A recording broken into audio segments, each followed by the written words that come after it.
नमस्कार दोस्तों। आज हम बात करेंगे परफॉर्मेंस एंजाइटी की कि परफॉर्मेंस एंजाइटी क्या है, कैसे इसको पहचानेंगे, किन कारणों की वजह से ये डेवलप होती है और सबसे बाद में कि इसका होम्योपैथी में कैसे ट्रीटमेंट किया जा सकता है, किन किन कंडीशन में किन किन होम्योपैथिक मेडिसिन का यूज किया जा सकता है। तो शुरू कर लेते हैं। परफॉर्मेंस एंजाइटी का मतलब है आपके अंदर किसी काम को करने की क्षमता, लेकिन क्षमता होने के बावजूद भी आप किसी डर के कारण या किसी भय के कारण उस काम को अच्छी तरीके से परफॉर्म नहीं कर पाते हैं। तो इस कंडीशन को ही परफॉर्मेंस एंजाइटी बोलते हैं। तो ये परफॉर्मेंस एंजाइटी हमारे दिमाग में क्यों डेवलप होती है, ये सीक्वेंस क्यों आती है कि जब हम किसी काम को लेकर सोचते हैं, विचार करते हैं, तो हम ये ज़रूर सोचते हैं कि उस काम को करने की हमारे अंदर क्षमता है या नहीं है। अगर इसी चीज़ पर आपको डाउट होने लग जाता है, वो आप एक डर का रूप लेने लग जाता है कि मैं इस काम को करने के लायक हूँ या नहीं हूँ। दिमाग में ये भी आने लगता है कि मैं उस काम को करूँगा तो कहीं रिजेक्ट तो नहीं हो जाऊँगा, या कहीं मुझे रिजेक्ट तो नहीं कर देंगे, या मैं उस काम को नहीं कर पाया तो लोग मेरे ऊपर हंसेंगे, मेरा मजाक तो नहीं उड़ाएंगे, लोग मुझे क्या कहेंगे, लोग मेरा अपमान तो नहीं करेंगे। अगर मैं उस काम को अच्छे से नहीं कर पाया तो लोग क्या कहेंगे, मेरे बारे में क्या सोचेंगे। ये अलग अलग तरीके के डर जो होते हैं उसके दिमाग में आने लगते हैं। तो आप उस काम को अच्छे तरीके से परफॉर्म नहीं कर पाते हैं और धीरे धीरे करके आपके अंदर परफॉर्मेंस एंजाइटी डेवलप होने लग जाती है। इनके क्या परफॉर्मेंस एंजाइटी के क्या है कि अलग अलग रूप हो सकते हैं। अलग अलग रूप के अंदर जैसे कि आप किसी एग्ज़ाम को देने जा रहे हैं, आपने उस एग्ज़ाम की बहुत अच्छे से तैयारी की है, सब कुछ आता है, सब कुछ आपको याद है, लेकिन एग्ज़ाम रूम में जाते ही जब आपके सामने पेपर आता है तो आपका दिमाग से सब कुछ ब्लैंक हो जाता है। आपका दिमाग बिल्कुल ब्लैंक हो जाता है, दिमाग में कुछ आता ही नहीं है।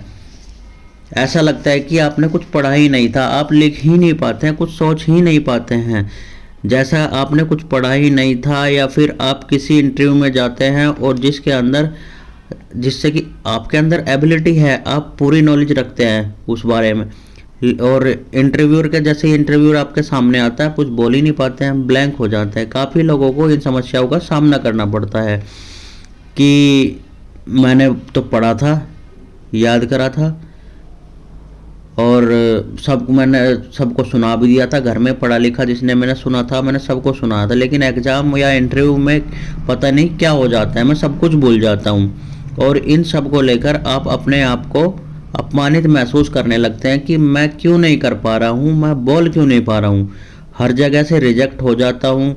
तो दोस्तों, अगर ये कंडीशन आपके दिमाग में साथ आने लग जाती है तो आपका दिमाग इन सब चीज़ों से लड़ने लग जाता है। परफॉर्मेंस एंजाइटी का लेवल अगर बढ़ने लग जाता है तो ऐसी कंडीशन आ जाती है कि या तो उससे लड़ा जाए या चीज़ को ऐसी कैसी छोड़ दे जिसकी तरह जैसी चल रही है। या मैं कहना चाहूँगा कि अगर आपके अंदर टैलेंट की भी कमी नहीं है, आप टैलेंटेड है लेकिन आप उस चीज़ को एग्जीक्यूट नहीं कर पा रहे हैं, तो ये एग्जीक्यूट करने की भी समस्या बहुत बड़ी समस्या होती है, उसका यूज नहीं कर पा रहे हैं। लेकिन परफॉर्मेंस एंजाइटी एक लेवल पर हर व्यक्ति के अंदर होती है और होनी भी चाहिए, क्योंकि उस एंजाइटी के कारण ही बेस्ट से बेस्ट कर सकते हैं और बेटर परफॉर्मेंस दे सकते हैं, क्योंकि उस एंजाइटी के कारण ही हम तैयारी करते हैं, जिसके कारण ही हम अच्छे से अच्छे परफॉर्म कर पाते हैं। लेकिन अगर इसका लेवल आपके डेली रूटीन को अफेक्ट करने लग जाता है तब कहीं ना कहीं आपको ट्रीटमेंट लेने की ज़रूरत होती है, यानी कि आपके करियर पर इफेक्ट डालने लग जाता है, तब आपको उसका ट्रीटमेंट कराने की बहुत ज़्यादा ज़रूरत होती है। तो बात कर लेते हैं कि अगर आपको परफॉर्मेंस एंजाइटी है तो आप इसको कैसे पहचानेंगे, कैसे जान पाएंगे कि आपको परफॉर्मेंस एंजाइटी है। तो सबसे पहली चीज़ है, आपको काम करने से पहले ही नर्वसनेस फील होने लग जाती है, आपका गला सूखने लग जाता है, आपका मुंह सूखने लग जाता है, आपकी जो हार्ट बीट है वो अचानक से बढ़ जाती है, ज़्यादा चलने लगती है, सांस बार बार तेज़ी से आने लगती है और साथ ही साथ आपकी बॉडी में जो है कंपन होने लगता है, हाथ पैर कांपने लग जाते हैं, होंठों के अंदर कंपन आ जाता है, आपके होंठ भी ऐसा लगता है जैसे कांप रहे हैं, आपकी ज़बान लड़खड़ाने लगती है, आप बोलना कुछ और चाहते हैं लेकिन मुंह से निकलता कुछ और है। सब कुछ क्या होता है कि अपने आसपास का घूमता हुआ दिखाई देने लग जाता है। इसके साथ साथ आपकी कंडीशन ऐसी हो जाती है, आप घबराहट फील करने लगते हैं, बार बार आपको ऐसा लगता है कि पेशाब जाना पड़ेगा, पेशाब जाने की आपकी कंडीशन सी लगने लग जाती है। या कई बार आप ऐसा हो जाता है, इतना डर हो जाता है कि लूज मोशन तक की शिकायत होने लग जाती है, आपके पेट के अंदर अजीब सी सेंसेशन दौड़ने लग जाती है, आपका कॉन्फिडेंस बिल्कुल लो हो जाता है। अगर ये सिम्टम्स आपके अंदर है तो आप परफॉर्मेंस एंजाइटी के शिकार हैं। तो दोस्तों, अब परफॉर्मेंस एंजाइटी के शिकार हैं तो इसके कारण क्या है, क्यों डेवलप होती है ये? क्योंकि आपके दिमाग के अंदर किसी वर्क के प्रति एक बहुत ज़्यादा स्ट्रेस पैदा होने लग जाता है। उस स्ट्रेस के कारण ही आप इन चीज़ों को एग्जीक्यूट या अच्छे तरीके से परफॉर्म नहीं कर पाते हैं, या आपके अंदर ओवर एक्सपेक्टेशन होती है कि मैं इसको इतने लेवल पर कर पाऊंगा या नहीं कर पाऊंगा। तो ओवर एक्सपेक्टेशन के कारण भी ये प्रॉब्लम हो जाती है। या कुछ लोगों को उस काम को लेकर लेवल मेंटेन रखने का भी कारण होता है कि मुझे ये काम तो इस लेवल तक तो रखना ही रखना है, या मुझे इतने नंबर तो लेकर आने ही आने हैं, इससे नीचे बिल्कुल भी नहीं जाना है। अगर मैं इस लेवल तक नहीं कर पाया तो मेरा क्या होगा, उस डर के कारण उस कंडीशन को भी बरकरार बरकरार नहीं रख पाता है। ऐसी कंडीशन कई बार बनती है। कुछ कंडीशन के अंदर ये इनहेरिटेड भी होता है कि आपके परिवार के अंदर किसी को, जैसे कि आपके मम्मी पापा या दादा दादी को है, तो आपको भी परफॉर्मेंस एंजाइटी हो सकती है। नेक्स्ट कंडीशन होती है कि दिमाग के अंदर एक स्ट्रक्चर होती है जिसे हम एमिगाडाला बोलते हैं।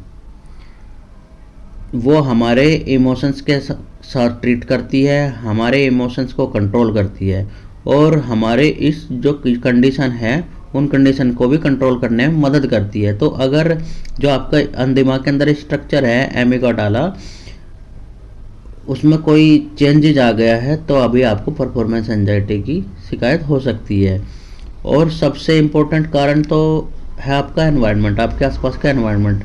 आपके आसपास जो माहौल है वो आपको बहुत मोटिव भी कर सकता है और डिस्करेज भी कर सकते हैं।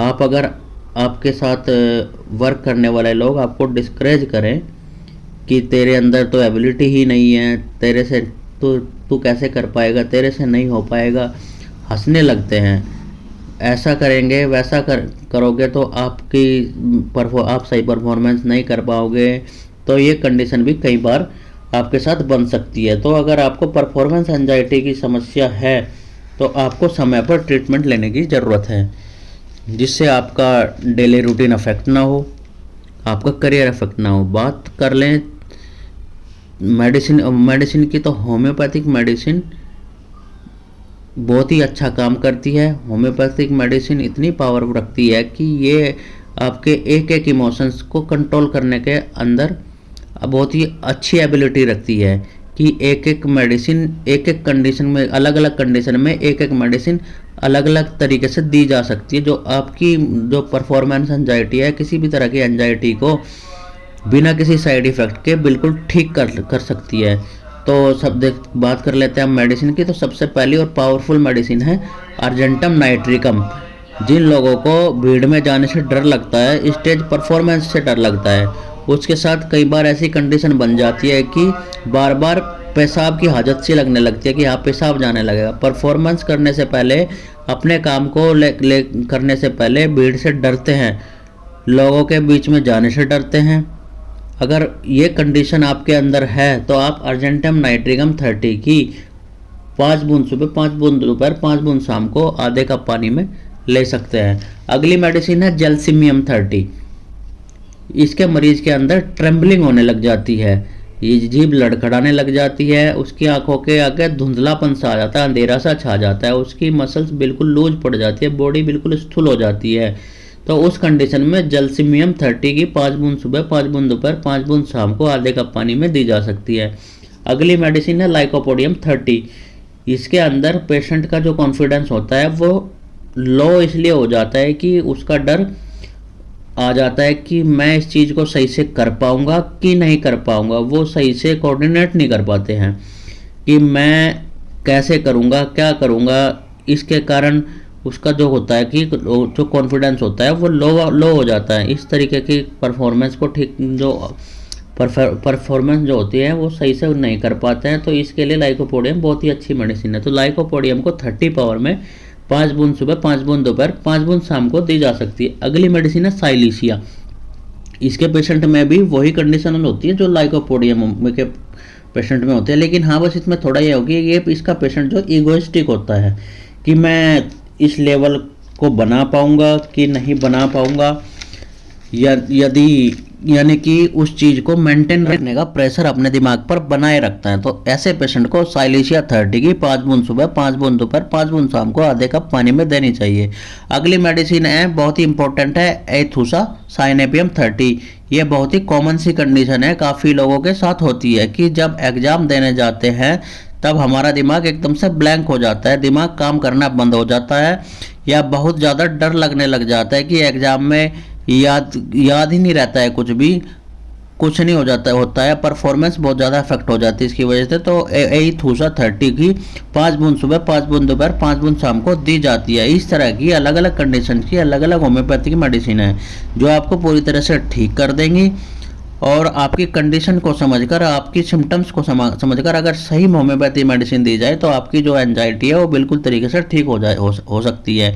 आपको क्या करना चाहिए, या तो अपने किसी आसपास के कुशल होम्योपैथिक डॉक्टर से जाकर अच्छे से ट्रीटमेंट लेना चाहिए, या अच्छे से सिम्टम्स के अकॉर्डिंग अपना ट्रीटमेंट करा लेना चाहिए। अगर आपको मेरी इन्फॉर्मेशन अच्छी लगी तो मेरे चैनल को लाइक कर दे, शेयर कर दे, सब्सक्राइब कर दे, और ऐसी ही महत्वपूर्ण वीडियो के लिए मेरे साथ बने रहे। मैं आगे भी ऐसी इंपॉर्टेंट वीडियो लेकर आता रहूँगा जिससे कि आपको फ़ायदा हो। और हाँ, साथ में बेल आइकन भी ओपन कर ले जिससे कि मेरी नई नई वीडियो आप तक आसानी से पहुँच सके। तो चलिए मिलते हैं बाद में। Thank you.